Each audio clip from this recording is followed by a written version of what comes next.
Hey everyone, Michael here with Hello Cupcake It's Me, and today is the Saturday check-in. It is October 16th, 2025, and isn't it a unique time to be alive? If you haven't done so already, please hit like and subscribe. Then head on over to podcast.hellocupcakeitsme.com to check out the podcast that is updated every Thursday. And make sure that you follow all the different social medias. Then check out the blog, hellocupcakeitsme.com. And also check out the new TikTok Tuesdays that I do every Tuesday. And if you want to check out the book, you can go and see that at www.cdsthebook.com. So how is everyone? Made it through another week, and I'll be honest, I have not done the walking that I should or needed to do this last week because it has been extremely hot, and then for the last 3 days has been really cold and raining, and both are not good. I could walk in the rain a lot easier and better than I can in the heat. But instead of walking, I have been doing water aerobics and doing a mile in the water. So the mile is starting to become a little bit easier each time that I do it. But like this part of my arm hurts so freaking bad. And for whatever reason, my watch is like, oh yeah, you're doing the breaststroke, you're doing the backstroke, you're doing this, you're doing that, and blah, blah, blah. I'm like, never once have I done any of that shit. Like, butterfly, yes. Crawl, yes. But I'm not like swimming on my back, so I have no idea how the hell it comes up with that, but whatever. I just look at how many meters I've done, and when I have done 1,690 meters, that's 1 mile, and then I try to go just a little past that each and every time. So my eventual goal is to do 1.5 miles every single day. So we'll see how that works out. So far, so good. But yeah, this whole week has just been really strange in the fact that, one, it went by way too damn fast, and two, that I just have kind of felt out of sorts with everything. So I don't know. Hopefully it fixes itself. I'm getting really excited for my 50-mile challenge starting September 1st. And really, really, really looking forward to that, honestly. So, yeah. Yesterday, just because I was a little bit bored or whatever, I started working on my 2 new books, and got a little work done. Like, I'm talking a page in one and a page and a half in the other one. For whatever reason, I am just not able to focus the way that I needed to when I did Carpe Diem Scroto.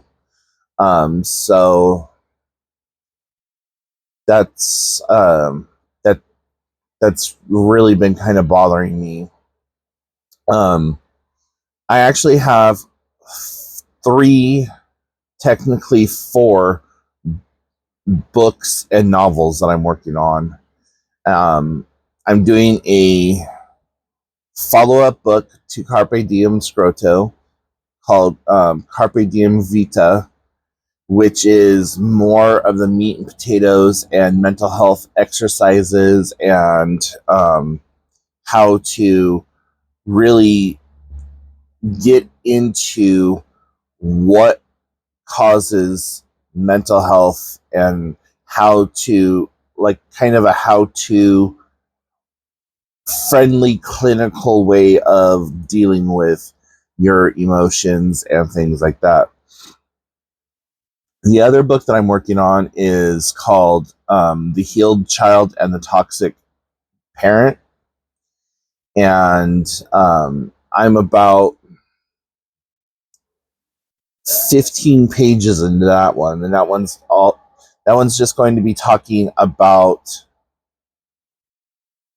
how we grow up in toxic environments, how certain traits that are passed down to us by our parents, our caregivers, and how that like becomes a not only like a core memory but like an automatic response to those situations, and how we learn to identify ourselves based on the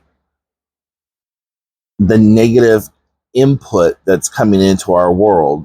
And like, so, you know, if you were growing up and your parents are always telling you, oh, you're so stupid, you don't do this, you don't do that, whatever, like how negative reinforcement eventually becomes our identity. And, you know, think of those times where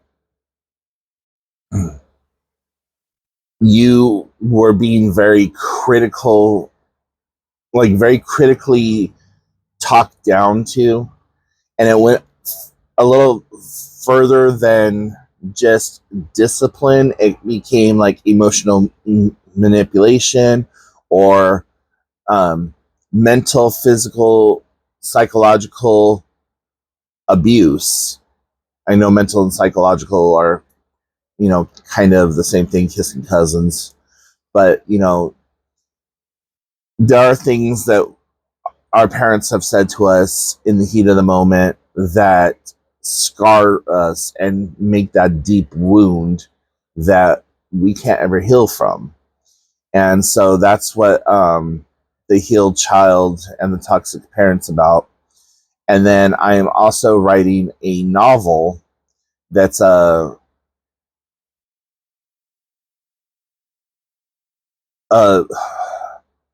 murder mockumentary. So that's called Confessions of a Vintage Murderer. And that is, it revolves around this guy who accidentally became a serial killer. And you're probably thinking, like, accidentally, how the hell does that happen? And that's part of the unwitting charm of the book, is that this 87-year-old man who accidentally became a serial killer is sitting down and writing his memoirs. And it's all about his life, what led up to the fact that he killed his first victim, and just the subsequent, sometimes arbitrary reasons that he killed other people. And so I'm having a lot of fun with that one, except for the research. The research for it is what is killing me. Because it's a period piece, I'm researching roads, freeway systems, radio stations, television stations, fabric and textiles, car manufacturing, you know, things like that, corporate CEO, payroll accounts, you know, things like that. And so I have a huge, like, just a folder full of different, just different factoids. because there was a point in the 70s that all radio stations went from AM to FM. And it's like, okay, well, we were 320 on the AM dial, but what did that translate into FM? So, having some interesting times with that, but really I haven't given any of my raw eating projects the attention that they need, and I still need to redo Carpe Diem Scroto for a volume 2. And yeah, so anyways, enough about that. Watched a lot of really good movies this week. I've watched the new Fantastic Four. I have watched Jurassic Park Rebirth, and couple other movies. I can't remember all of them right off the bat because everything is just kind of scrambled, and all the voices up here are just like speaking all at once and making it hard to concentrate. Speaking of, the voices or whatever, my dissociative identity disorder therapist caused a complete cognitive shutdown the other day. And I don't know if anyone else on this channel who watches my content or whatever, if you suffer, well, I won't say suffer, if you do you ever find times where you go to talk, but you feel like there's a hand around your throat, like, no, you can't talk about that, or something like that? That's kind of what I've been experiencing with some of the things that she asked me to revisit during our bilateral stimulation exercises and stuff like that. And I think where the disconnect came in was the fact that there was such a huge gap between what we were actually talking about and when she got back from vacation. So it was difficult, to say the least. And I now have another week and a half that I have to wait until I get to see her again. And I just feel like all the different personalities, or whatever you want to call them, the alters, have gone quiet and don't really want to talk about what we were talking about. And I have some videos and I have some other things saved that I want to share with her that I think may be relevant. So we'll see what happens. My oh shit moment was the razor blade for this came out. And this is a 3D printed box cutter. It cuts it into strips. And I had this made because I wanted to start making cardboard scratching posts for my cat. And I don't want to lose this blade. And then I end up accidentally stepping on it and needing to get stitches and having all of that cause problems with my walking and everything else. So, yeah. That's pretty much everything that's been going on. I've just been walking. I have been just taking time for myself to evaluate my life. Is this what I still want to do? Okay, now this is another thing that I would like to do. How do I get from here to here? And, halfway to this destination, does that mean that I still want to do this, or do I want to try something else? And that's perfectly normal for people to do. You want to have moments when you're on your path to stop and check in with yourself and like, okay, so 6 months ago I wanted to do XYZ. Do I still want to do that? Or does the person 6 months later here want to change course? Or, does that even align with who I am and who I was?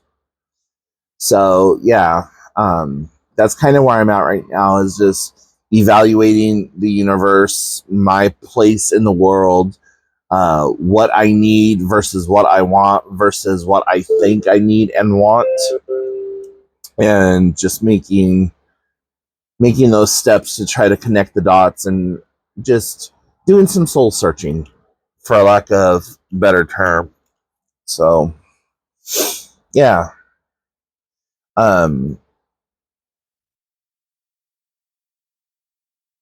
I I also I'm gonna just go back to the whole hiking and walking thing for a minute, and then I'm gonna cut the video. But uh, I've joined several groups on Reddit, and they have been absolutely amazing. The positivity and the encouragement and the compassion and the um, just the well wishes on my journey has been freaking amazing. Of course, there's been a couple of like, um, the typical keyboard warriors. Oh, you fat ass! You shouldn't be doing this. Blah blah. Whatever. It's just like fuck you. Um, but I have this backpack that is a woman's backpack, and you know what? I never realized that there was women's backpacks versus men's backpacks.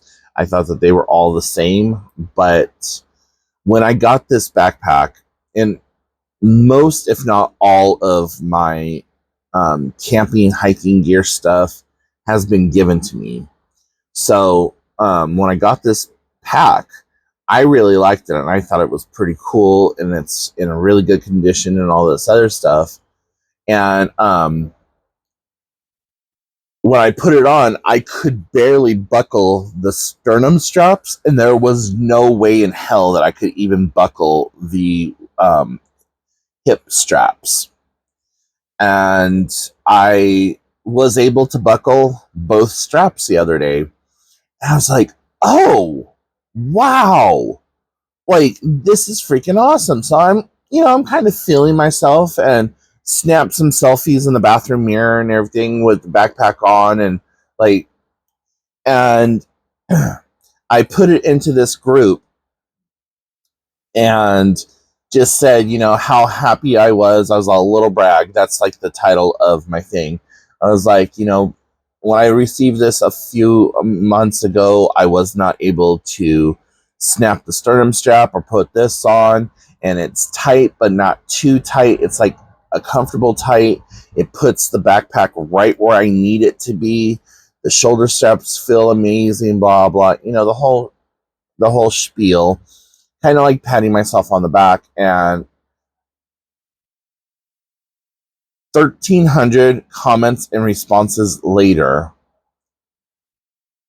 it has been one of the best uplifting posts that I've made on any social media platform. And I feel so like thankful that I fell into this group of people.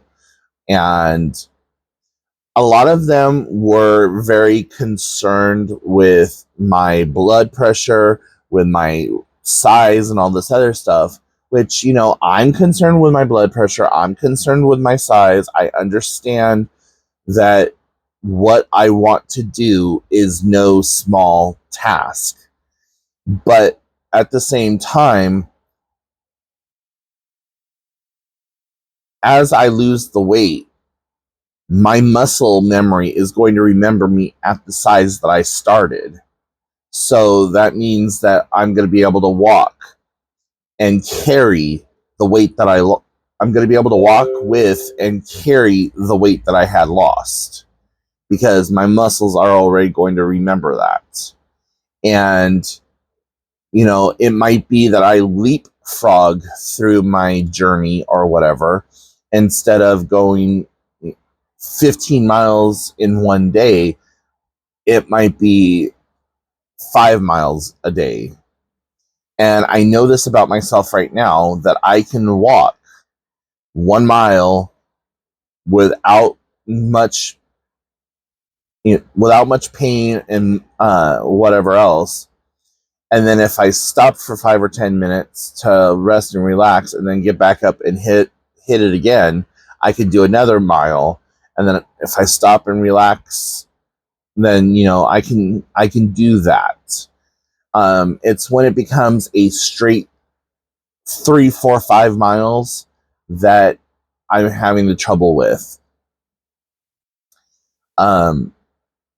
So one of the trails that I'm training on right now, it is 7.5 from the end that I live by to the other end, and I want to be able to do that round loop in a single day.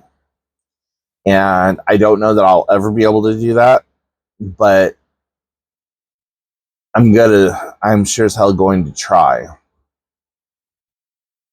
And I've set this goal, and this is something I've been wanting to do since March 20th of 2020, right before the COVID lockdowns. I had planned on already having completed this back by summer of 2022. And because I got my kidney stones in February of 2021, that knocked me out of commission, and I just did not have the strength or the stamina to get back out on the trail. And so that sent me into a depression, and where I shut down. I was just like, fuck it, I don't care. And the 60 or 65 pounds that I had lost, I put that back on plus some. So this time back around, I was actually larger than when I originally started the first time. So I had to get past all of that extra weight, past the weight that I had gained back, and now I am at that point where I'm working on losing that 30 to 60 pounds. By my estimation, I'm about 35 pounds lighter than what I was. And my last official weigh-in was June 16th of 2025. And the only reason I'm putting in the dates is because for people who watch this later on, they have like time period ideas. The scale that I use when I go to work out or whatever, it fluctuates. So what I do is I look at the lowest number that it starts off at, and then the highest number that it goes to, and then it just kind of goes back and forth, back and forth, back and forth. And I look at so say it goes 325 to 335, and it kind of like goes back between those two numbers, and then eventually gives like an error code or whatever. I'll look at the numbers that it like hit on the most. So say 227 to, I'm sorry, 327 to 332. Then I'll say, okay, well, I'm going to put that right down in the middle and say 328.5. So anyways, yeah, but I am I am so thankful and blessed for Reddit and the groups that I joined over there, and all of the other like good positive experiences that I've had there. So anyways, guys, it is almost 25 minutes into this video. Did not mean to make it that long. If you've still watched this long, thank you so very much. If you are a camper, hiker, outdoorsy person, what gear do you suggest? Please remember, I am on an extreme fixed income and cannot go out and drop $100 or $200 on a backpack. So, anyways, take care. Remember, you're doing the best you can with what you have available to you. Don't add to the population. Don't subtract from the population. And yeah, I'll talk to y'all next time. Bye, guys.